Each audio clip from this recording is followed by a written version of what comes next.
அஸ்ஸலாமு அலைக்கும் வரஹ்மத்துல்லாஹி தஆலா வபரகாத்துஹு. பிஸ்மில்லாஹிர் ரஹ்மானிர் ரஹீம். ஆதாபு ஸலா இஹ்ராஜுர் ரஜுலி கஃபை மின் கும்மை இந்த தக்பீர் இலா ஆஹிரில் பாபு. அல்லாஹுவை தொழுகிறோம், வணக்க வழிபாடுகளில் நாம் ஈடுபடுகிறோம். எல்லாவற்றுக்கும் வரைமுறைகள் சட்டத்திட்டங்கள் இருப்பது போன்று நாம் நிறைவேற்றுகிற வணக்க வழிபாடுகள் இவ்வேளை தொழுகைக்கும் சில வரமுறைகள் நடைமுறைகள் இருக்கின்றன, சட்டத்திட்டங்கள் இருக்கின்றன. அதை நாம் பேணி தொழுகிற போது தான், வணங்கும் போது தான் வணக்க வழிபாடுகள் அங்கீகரிக்கப்படும். மட்டுமல்ல, அந்த வணக்க வழிபாடுகள் மூலமாக நமக்கு ஈருலக பயன்களும் கிடைக்கும். தொழுகைக்கான ஆதாபுகள், ஒழுக்க முறைகள் இங்கே நமக்கு போதிக்கப்படுகிறது. கத் அஃபலஹல் முஃமினூன் அல்லதீன ஹும் ஃபீ ஸலாத்திஹிம் ஹாஷியூன் என்று அல்லாஹ் சொல்லுகிறான். தங்களுடைய தொழுகையின் போது யார் இறையச்சத்தோடு நிறைவேற்றுகிறார்களோ அவர்கள்தான் வெற்றி பெற்றவர்கள், ஜெயம் பெற்றவர் என்று அல்லாஹ் சொல்லுகிறான். ஹும் ஃபீ ஸலாத்திஹிம் ஹாஷியூன். ஹாஷியூன் என்றால் ஹுஷு. ஹுஷு என்றால் ஹுஷுவும் பில் கல்பும் இருக்க வேண்டும், ஹுஷுவும் பில் ஜவாரிகும் இருக்க வேண்டும். இதயத்தாலும் நாம் அல்லாஹுவை அஞ்ச வேண்டும், பயப்பட வேண்டும், கல்பு. அதே போன்றுதான் நம்முடைய உறுப்புகளிலேயும் அல்லாஹுடைய அச்சம் இருக்க வேண்டும் தொழுகிற போது. அது என்ன? நம்முடைய ஜவாரிகளே, நம்முடைய உறுப்புகளிலே அல்லாஹுடைய அச்சம் நிறைந்திருப்பது என்றால் என்ன அர்த்தம்? ஆம், நாம் தொழுகையில் நிற்கிற போது மிக மிக உஷாராக நிற்க வேண்டும். ஒரே கவனத்தோடு நாம் ஓத வேண்டியவைகளை ஓத வேண்டும். இயன்ற மட்டும் நாம் என்ன சூறாக்கள் ஓதுகிறோமோ, என்ன திக்ருகள் தொழுகையிலே பயன்படுத்துகிறோமோ அதனுடைய பொருளை புரிந்து உணர்ந்து நாம் தொழுகையை நிறைவேற்றினோம் என்றால் அந்த ஹுஷு ஏற்பட்டுவிடும். மனசிலேயும் அல்லாஹுடைய பயம் ஏற்படும், நம்முடைய அவயங்களிலேயும் அல்லாஹுடைய பயம். அவயங்களிலே, உறுப்புகளிலே என்ன அல்லாஹுடைய பயம் என்றால், தொழுகையில் நிற்கிற போது நம்முடைய கவனங்கள் சிதறக்கூடாது. முழுக்க முழுக்க அல்லாஹ் பக்கம்தான் தவஜ்ஜுஹ் இருக்க வேண்டும். தவஜ்ஜுஹ் என்றால் நம்முடைய கவனம் இருக்க வேண்டும். நாம் பார்க்கலாம், ஒரு சிலரை நாம் பார்க்கலாம், தொழுகையிலேயே தம்முடைய தாடியை கோதி கொண்டிருப்பார்கள், தொழுகையிலேயே பட்டனை பூட்டி கொண்டிருப்பார்கள். திடீரென்று மொபைலிலே ரிங்கு ஒலிக்கும், உடனே அதை பார்த்துவிட்டு ஆஃப் பண்ணி வைப்பார்கள். இதெல்லாம் ஹுஷூவுக்கு எதிரான ஒரு விஷயம்.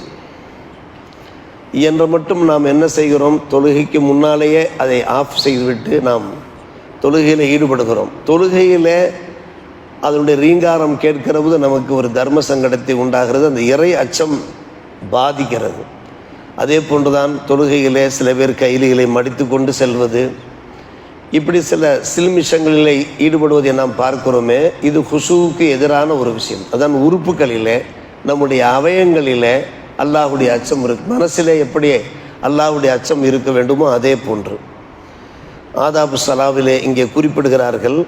ஒரு மனிதர் தொழுகையை தொடங்குகிற போது, தக்பீர் தாரிமா கட்டுகிற போது அவர் முழு கை சட்டை அணிந்திருந்தார் என்றால், ஒலி செய்கிற போது சட்டையை தூக்கி விட்டிருந்தார் என்றால், அந்த தொழுகையின் போது அந்த கை சட்டையை நன்கு கீழே இழுத்து விட்டுவிட வேண்டும். இயலுமானால் பட்டன் பூட்டி கொள்ள வேண்டும். அது தொழுகையினுடைய ஒரு ஒழுங்குமுறையில், வணக்க முறையில் உள்ள ஒரு விஷயம். அல்லாஹுடைய சமூகத்தில் நாம் நிற்கிற போது நம்முடைய உடையும் கூட ஒரு கட்டுப்பாட்டில், உடையும் கூட ஒரு அலங்காரத்தோடு இருக்கும். சாதாரணமாக ஆஃபீஸுக்கு செல்லக்கூடியவர்கள் எப்படி நீட்டாக செல்கிறார்கள், அழகான பேண்ட் போட்டு, ஷர்ட் போட்டு, இன் பண்ணி, டை போட்டு, அவர்கள் ஷூ அணிந்து பார்ப்பதற்கு ஒரு அழகிய தோட்டத்தோடு போகிறார்கள். அப்போதுதான் அவருடைய வேலைகளில் முழு கவனம் இருக்கும். இன்னென்ன கலாச்சாரங்களை கையாளுங்கள் என்று ஆஃபீஸிலே கட்டுப்பாட்டு விதிக்கிறார்கள் அல்லவா? அது ஒரு புறம் இருக்க, நம்ம அல்லாஹுடைய பள்ளிவாசலில் வருகிற போது இது போன்று நம்முடைய செயல்பாடுகள் நேர்த்தியாக மிக சிறப்பான முறையில் இருக்க வேண்டும். தொழுகிறோம் அல்லவா? நாம் தொழுகையில் நிற்கிற போது நம்முடைய பார்வை, பலமுறை நாம் கேட்ட ஒரு விஷயம்தான், ஆனாலும் இடையிடையே நாம் ஞாபகப்படுத்தி கொண்டே இருக்க வேண்டியிருக்கிறது. என்ன காரணம்? கொஞ்ச காலம் இந்த கட்டுப்பாட்டை நாம் கடைபிடிக்கிறோம், பின்பு நாம் அந்த கட்டுப்பாடுகளை இழந்து விடுகிறோம். எனவே தொழுகின்றவர்கள் என்ன செய்ய வேண்டும்? சஜிதா செய்யக்கூடிய இடத்தில் தான் அவருடைய முழு பார்வை இருக்க வேண்டும். மனதருள் முசல்லி இலா மௌதி சுஜூதி காய்மன், நின்ற வண்ணம் நாம் நம்முடைய பார்வை சஜ்ஜாவுடைய இடத்தில் இருக்க வேண்டும். ருக்குவுக்கு நாம் சென்று விட்டோம் என்றால் நம்முடைய பார்வை எங்கே இருக்க வேண்டும்? நம்முடைய கால்களுடைய மேல் பகுதியில் இருக்க வேண்டும். நம்முடைய பார்வை நடுவில் கூட இருக்க வேண்டியதில்லை, மேலே கூட இருக்க வேண்டியதில்லை, நம்முடைய பாதங்களுடைய மேல் பகுதியில். சஜிதாவுக்கு நாம் சென்று விட்டோம் என்றால் நம்முடைய மூக்கு தண்டில் இருக்கிறது அருணபா என்ற அரபியிலே கூறுவார்கள். அந்த மூக்கு தண்டிலே நம்முடைய பார்வை இருக்க வேண்டும். அதே போன்று நாம் அமர்ந்து விட்டோம் என்றால் சஜ்ஜாவிலிருந்து அமர்கின்றோம் அல்லது அத்தஹியாத்தில் அமர்கின்றோம் என்றால் நம்முடைய பார்வை மடியில் இருக்க வேண்டும். ஹஜ்ர், மடிக்கு ஹஜ்ர் என்ற அரபியிலே கூறுகிறார்கள்.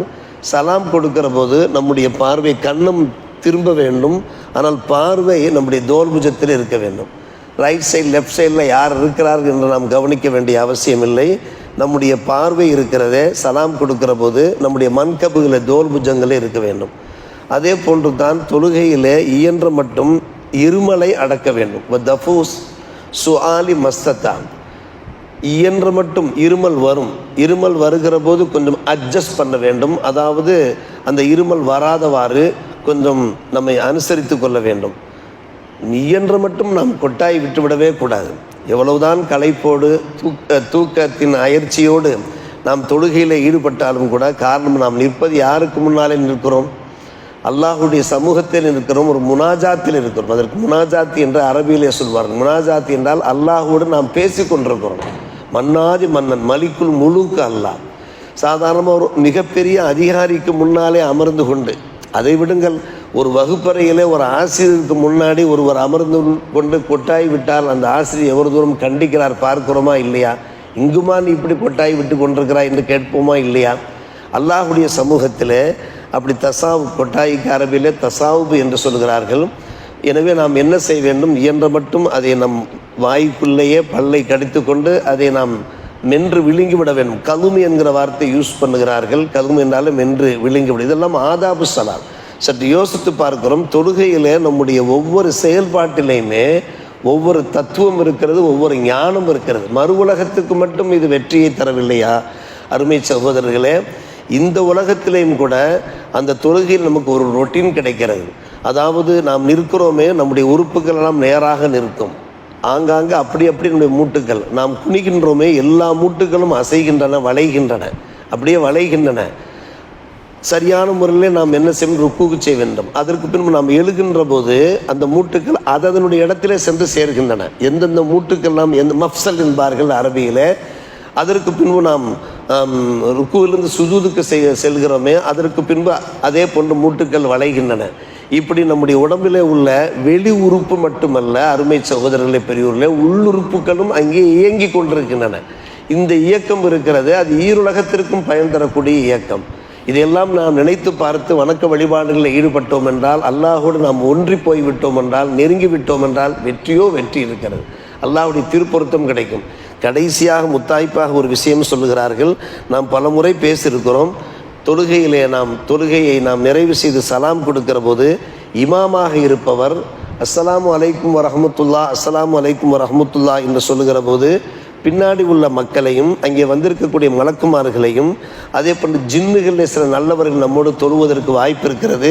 2 சலாமின் போதும் நியத்து செய்து கொள்ள வேண்டும். யாருக்கு நாம் சலாம் சொல்லுகிறோம்? அஸ்ஸலாமு அலைக்கும் என்றால் உங்கள் மீது சாந்தியும் சமாதானம் உண்டாகட்டுமா என்றால் யாருக்கு நாம் சலாம் சொல்லுகிறோம்?